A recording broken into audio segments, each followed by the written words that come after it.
Selamat datang para sahabat Crestel TV. Di sini kami mencoba mengangkat sebuah topik di tanaman hortikultura atau tanaman budidaya porang. Porang adalah tanaman umbi-umbian dengan nama latin Amorphalus mueller di beberapa daerah di Sulawesi Selatan. Porang biasanya dimanfaatkan dengan diolah menjadi tepung yang dipakai untuk bahan baku industri untuk kosmetik, pengental, lem, mie, ramen, dan campuran makanan.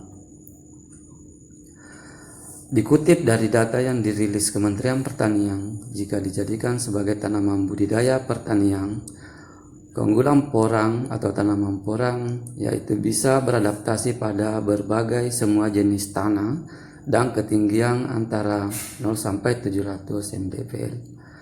Tanaman ini juga relatif bisa bertahan di tanah kering. Umbinya juga bisa didapat dengan mudah. Sementara tanamannya hanya diperlukan perawatan yang minim. Kelebihan lain dari porang ditanam dengan tumpang sari karena bisa toleran dengan naungan hingga 60%. Namun bisa juga tanaman ini ditanam secara murni di sebuah lahan, baik lahan tertutup maupun lahan terbuka. Kenapa masyarakat selama ini didorong untuk melakukan tanaman budidaya ini? Karena harga umbi porang segar mencapai 4.000 per kilogram atau malah di atasnya mungkin. Lalu harga porang yang sudah diolah dan siap ekspor berkisar 14.000 per kilogram. Negara tujuan ekspor yaitu negara Asia, antara lain Jepang, Cina, dan benua Australia serta Vietnam.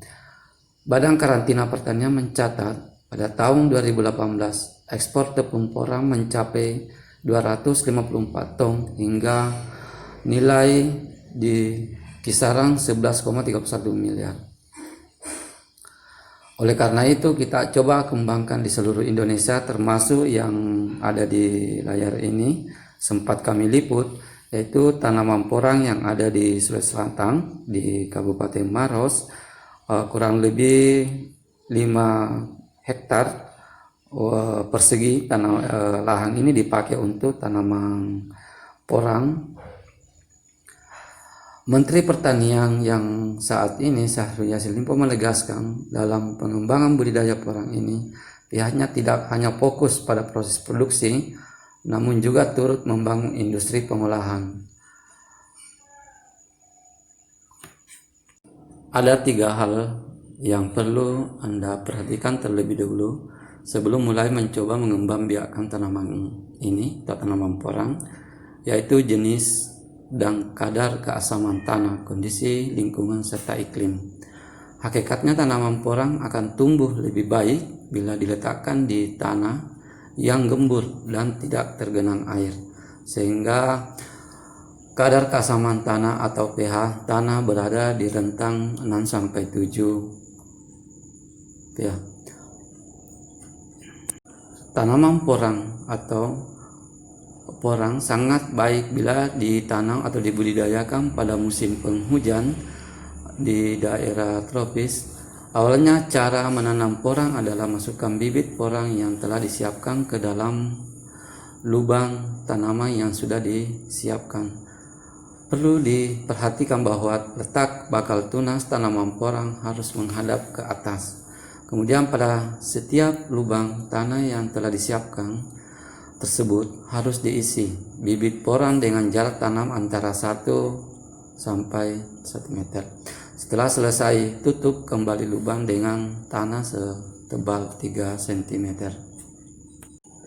Tanaman porang atau jenis budidaya baru ini awalnya hanya dibudidayakan di Pulau Jawa. Namun seiring perkembangan zaman dan pemerataan tanaman hortikultura di Indonesia, Sulawesi Selatan khususnya di Kabupaten Maros ini menjadi sentra pertanian tanaman porang. Kenapa di Sulawesi Selatan diarahkan untuk pengembangan tanaman hortikultura ini atau tanaman pertanian ini karena bentuk lahan dan jenis tanahnya sangat cocok untuk jenis tanaman ini. Di samping sebagai lahan terbuka, tanaman porang juga bisa dikembangbiakkan di lahan tidur atau lahan yang baru dibuka, sehingga tanaman ini cepat merambah ke tanaman rakyat atau di pedalaman karena tanaman ini cukup sederhana dalam hal perawatan dan tidak terlalu banyak hama yang bisa mendekati tanaman ini karena memang kita lihat jenis tanaman ini cukuplah ditanam di tempat terbuka. Yang penting terhindar dari rerumputan sebagai hama gulma yang mengitari tanaman ini. Kita bisa lihat bahwa tanaman ini di umuran kurang lebih 3 bulan karena memang ditanam di bulan-bulan Oktober 2020 tahun kemarin. Nah, tanaman ini kita lihat sudah bervariasi tumbuhnya dan kemungkinan besar tanaman ini dipanen di bulan-bulan Agustus atau di bulan-bulan Juli menurut petani yang memiliki budidaya tersebut. Kita lihat ini bagaimana bentuk spesifikasi dari tanaman porang. Kita lihat dari ciri-ciri fisik yang bisa kita lihat bahwa permukaan daripada batang dari tanaman porang itu permukaannya cukup licin atau lembut, sedangkan dari warna batangnya memiliki pori-pori belang-belang putih dari warna hijau berpaduan warna hijau ya, sehingga mudah dikenal dan mudah diadaptasikan oleh masyarakat. Awalnya tanaman ini termasuk tanaman liar di sekitaran masyarakat atau di sekitaran rumah. Namun begitu adanya penemuan bahwa tanaman ini sangat memiliki mutu yang tinggi dalam hal kualitas ekspor dengan harga yang cukup tinggi dan memiliki perawatan yang cukup sederhana sehingga cepat bermasyarakat di masyarakat Indonesia. Terima kasih.